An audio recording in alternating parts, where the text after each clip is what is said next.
Hola a todas, a todos. Hoy día he sido invitada, ¿no es cierto?, a conversar sobre esta gran pregunta de cómo discriminamos, y lo que voy a conversar hoy día con ustedes tiene el título de Fantasías de lo normal, en donde la idea es poder conversar un poco acerca de cómo sucede esto de la discriminación. Habitualmente, ¿no es cierto?, el tema de la discriminación tenemos que situarlo en temas que tienen que ver con marcadores de identidad, como es el tema de género, sexualidad, raza, etnia, clase, edad, etc. Por lo tanto, la idea es que podamos ir haciendo el ejercicio, ¿no es cierto?, de ver cómo es que a propósito de estas categorías es que nosotros hacemos estos procesos de discriminación. Por lo tanto, la idea es de que partamos pensando de que la idea de la diferencia es el foco, ¿no es cierto?, es el foco a través del cual nosotros hemos aprendido a hacer diferenciaciones, a identificar y a jerarquizar las identidades con las que nosotros, ¿no es cierto?, en el plano social y cultural nos movemos. Al hacer el foco en la diferencia, ¿no es cierto?, lo que estamos haciendo es nombrar a estos sujetos y entidades, personas que son puestas en una categoría como de segunda clase. Y aquí tenemos, ¿no es cierto?, algunos de los nombres o los grupos, ¿no es cierto?, que habitualmente son producto o son parte, ¿no es cierto?, de las políticas compensatorias que tienen que ver con los temas de diversidad e inclusión, etcétera. Mujeres, inmigrantes, niños, niñas, comunidades pobres, grupos indígenas, comunidades con discapacidad, etcétera. Podríamos nombrar, ¿no es cierto?, una serie de grupos que entran en este espacio, en esta forma de comprender la diferencia. Por lo tanto, ¿no es cierto?, lo que tenemos es grupos, ¿no es cierto?, que han sido catalogados como los diferentes y que pasan a conformar este grupo, ¿no es cierto?, de comunidades diversas a las que supuestamente nosotros tenemos que entrar con todo el tema de lo que sería en un lenguaje más liberal, la idea de la tolerancia o la idea de la celebración de la diversidad. Sin embargo, el tema está en que cuando nosotros estamos nombrando a estos grupos diferentes, lo que estamos diciendo, ¿no es cierto?, es de que a propósito de esa diferencia hay una normalidad que no está puesta en cuestión. En este caso, por ejemplo, cada vez que nombramos al inmigrante como un diferente, lo que estamos diciendo, ¿no es cierto?, es que hay una persona o una identidad local, nacional, un nosotros, ¿no es cierto?, que es reconocible y a propósito del cual nosotros generamos esta idea del inmigrante como alguien diferente, distinto a el nosotros, entre comillas. Y así, ¿no es cierto?, tenemos en las distintas categorías que vamos haciendo el mismo ejercicio. Por ejemplo, el tema con las comunidades que han sido diagnosticadas con alguna discapacidad, opera detrás, ¿no es cierto?, la idea de que hay un cuerpo habilitado y que hay un cerebro habilitado. En el tema de las comunidades, ¿no es cierto?, homosexuales, también aparece la idea de que la normalidad sería lo que tenemos presentado como la heterosexualidad, o como por ejemplo en el caso de las masculinidades que son no afeminadas, por lo cual eso se constituiría como en algo normal, a lo cual nosotros hacemos referencia para definir esta diferencia. Con el tema de las poblaciones o las comunidades vulnerables, la idea, ¿no es cierto?, es que cuando nosotros pensamos en esta categoría, lo que estamos haciendo alusión como normalidad es el tema de que hay una clase media o hay unos valores tradicionales culturales, ¿no es cierto?, que son los que nosotros asociamos como a lo normal o a lo apropiado. Y por último, para hacer este ejercicio, ¿no es cierto?, es la idea de la diferencia en referencia al género, ¿no es cierto?, en este caso a la mujer, en donde también hay ciertas formas que tienen que ver con formatos más dominantes del cómo es el ser mujer o el ser femenina. En esa medida, ¿no es cierto?, cada vez que nosotros escapamos de esta idea y tratamos de entender de que esa diferencia es solo probable o posible porque hay una normalidad operando detrás, es en donde podemos empezar a complejizar la pregunta de cómo discriminamos, ¿ya? Entonces, el ejercicio está en que veamos que la idea de la diferencia o lo diferente está siempre puesto en tensión con una idea de normalidad que todos y todas sostenemos permanentemente, ¿ya?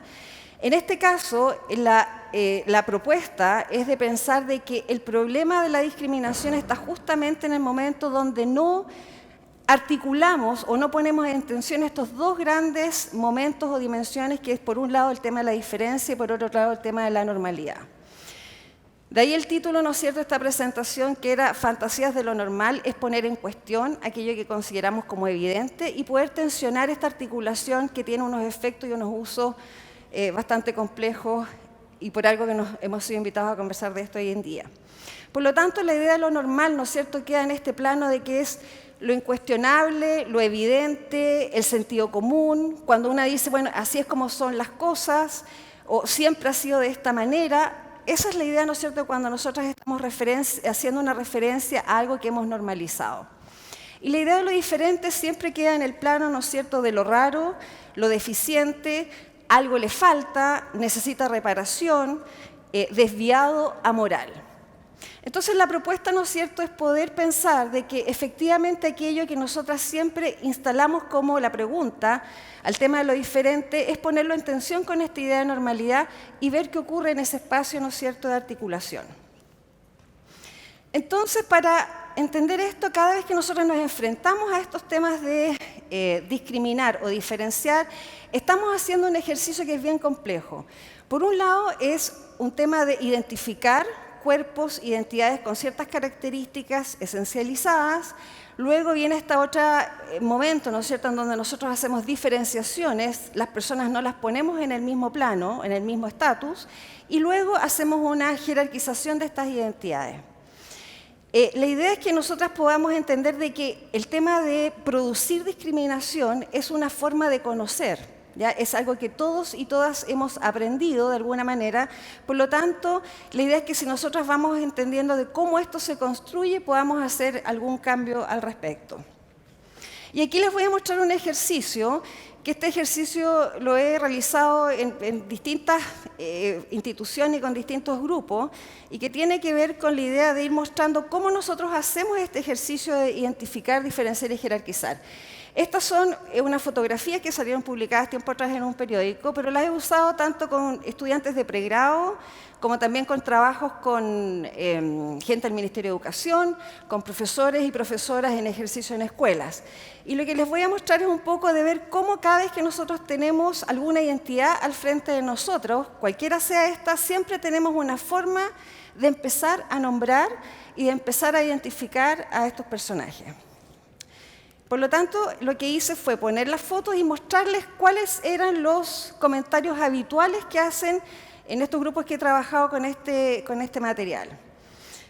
Por ejemplo, cuando aparece la foto de este chico, cosas habituales que aparecen es que no le interesa la escuela, que no va a llegar muy lejos, que vive solo con la mamá, que trabaja todo el día, se llama Brian, a ese nivel de especificidad ha llegado, que es agresivo, que se junta con sus amigos en la plaza a tomar chela, que es vulnerable, que vive en la zona sur de Santiago y que es flaite.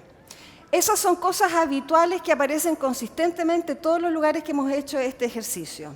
Luego aparece esta otra foto y los comentarios son que tiene una familia bien constituida, que es señorita, que tiene el futuro asegurado, que no tiene ningún vicio, que es una buena estudiante, que vive en la zona oriente de Santiago y, por supuesto, estos apelativos, ¿no es cierto?, de pelo lais y cuica.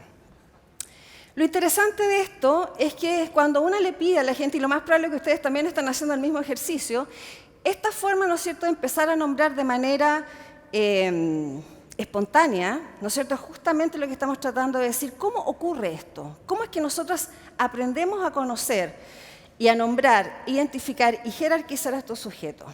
Ahora, el problema de esto es que cuando nosotros ponemos estas distinciones, no están en el mismo lugar y en el mismo estatus. Entonces, por ejemplo, acá tenemos fotos en donde en el lado izquierdo ustedes ven todas estas representaciones de identidades o de formas de organizar la vida social y cultural que quedan en un plano de lo no cuestionable y casi con una idea aspiracional, ¿no es cierto?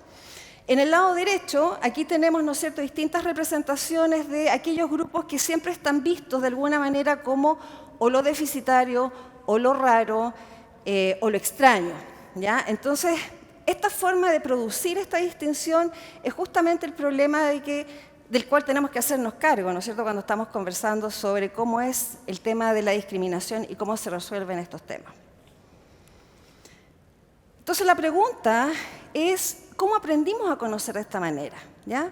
Y aquí el ejercicio es salir un poco de la idea de los estereotipos y de los prejuicios, que cada vez que una entra en estos temas de discriminación, Generalmente una tiende a decir, bueno, es que hay gente que es más prejuiciosa que otra, o tienen más estereotipos acerca de las personas que otras, o usan más estereotipos, pero aquí la propuesta es pensar de que estas son formas de conocer. Y ahí se nos abre un espacio que es sumamente interesante, político y transformador, en el sentido de que si aprendimos de esta forma, y ya sabemos que tiene consecuencias, ¿no es cierto?, que no son las mejores ni las esperadas, entonces podemos aprender de otra manera, que esa es la propuesta, ¿no es cierto? Y aquí voy a hacer una pequeña interrupción, ¿no es cierto?, de esta presentación, y les voy a mostrar dos frases para que ustedes entiendan un poco de cómo esto ocurre cuando nosotros estamos trabajando el tema del sentido común, de cómo opera. Estas son dos citas trabajadas en escuelas, trabajando con profesoras, con profesores, y cuando uno les hace preguntas, ¿no es cierto?, para entender un poco cómo están trabajando en las escuelas, esto aparece de manera espontánea. Y las quise presentar para que ustedes justamente vean también y se relacionen con esta forma en que tenemos habitualmente de hablar. La primera dice: en la escuela se enseña a las niñas a ser buenas personas, señoritas, damitas. Esto significa que se comporten acorde a su género, que sean educadas, que tengan buenas costumbres, moral, buenas prácticas, por ejemplo, que no abran las piernas al sentarse, sean respetuosas, que no se coman las uñas. Esta es una de las fortalezas en este establecimiento, la formación de señoritas. Ahí ustedes ya ven una forma de cómo nosotros de manera sutil estamos, ¿no es cierto?, instalando una lógica sexista para promover y vigilar esta idea de cómo el género se debe educar. Luego en la segunda dice: mira, yo tengo un profesor ayudante en mis clases de historias y es un hombre mayor, de más de 50, y las niñas no se cuidan, pero lo que es ni un poco. Tienen así unos tutos, hace el gesto con ambas manos, se sientan de cualquier manera, no tienen ningún cuidado. Además que son súper confianzudas y se aprovechan. Le pregunto en qué se aprovechan. Es que vieras tú las caritas que le ponen a los profesores, y me hace el gesto con el pestañeo rápido y sonrisa. Vieras tú cómo son de tirarse encima. Con algunos profesores se les arrojan al cuello y eso no puede ser. Tomé estas dos citas porque me parece que el tema de género, en las investigaciones que yo he realizado en los últimos 10 años, el género aparece como una de las cosas más sutiles y poco evidentes para el tema de la discriminación.